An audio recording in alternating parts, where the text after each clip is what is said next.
If you're an agent or advisor and you're still treating LinkedIn only as a job board, then you're at risk of falling behind your competition. That's because LinkedIn has become one of the most powerful marketing platforms available to insurance agents, financial advisors, and other people whose entire business is built on trust. And in 2026, that shift is accelerating. So today, we're talking about why LinkedIn matters so much in the age of AI, how the algorithm works, what kind of content you should be posting, and how to build an audience that's relevant to your business. I'm David Belleville. And I'm Joe Barker. And this is the AmeriLife Marketing Mentors podcast.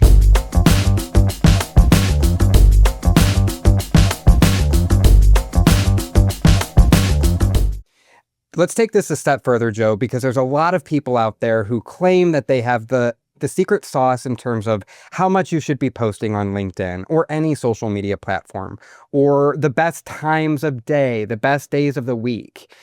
Let's get clear on that a little bit for those listening today. Do you think that there's any truth out there for like the magic day or the magic time frame that you should be posting on LinkedIn? LinkedIn's unique because LinkedIn recycles posts that are 2 to 3 weeks old.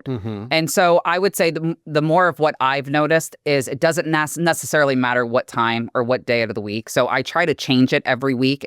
I try different days and I try different times just to compare it later and see what worked and what didn't work. But the life cycle of a post on LinkedIn is so long compared to other platforms. So don't be surprised when you're on LinkedIn and you're seeing posts from 3 weeks ago and it's popping up in your feed now. That's normal for LinkedIn. LinkedIn has a reputation of going after old posts and recycling them, and for a long time. I mean, I see posts for events that have passed all the time. And I'm like, oh, that looks pretty cool. Let me go click that. And it was 2 weeks ago. Right. And I'm like, why am I getting this in my feed? But that's the LinkedIn algorithm right now.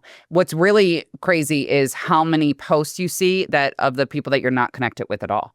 So it doesn't necessarily have to do with followers. It doesn't necessarily have to do with who you're connected to. It's trying to give you relevant content based off of the topics that it thinks you're interested in. LinkedIn's goal is the same as everybody else. It wants to keep you on their platform for as long as they can. The easiest way to do that is to give you relevant, interesting content and what it believes you're going to interact with and that you're going to find interesting.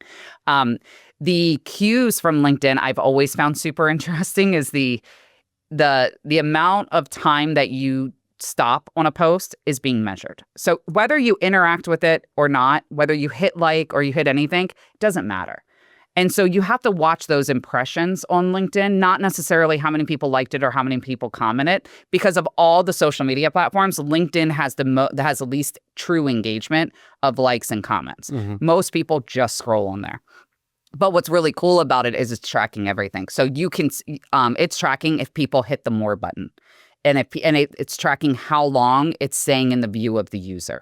And so those type of things help every single post that you get out there and they hit that more button. Even if there's not a lot of likes or a lot of comments, you're still getting credit for getting people interested, hitting more, and staying on your post longer than they stay on other posts. So to me, LinkedIn is pretty interesting. I like the algorithm personally.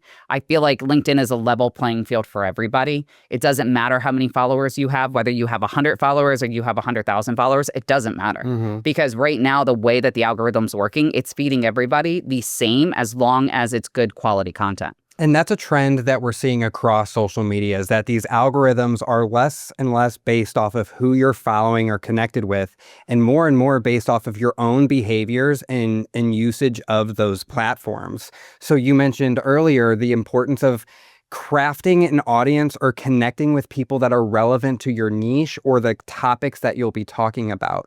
And then the same goes, it sounds like, for what type of content that you engage with yourself, because if you're staying in your lane and within the realm of digital marketing, then the content that you're going to be delivered in the algorithm is going to be within that arena. And that's how you start to build out your network and connect with other people who also share those same interests.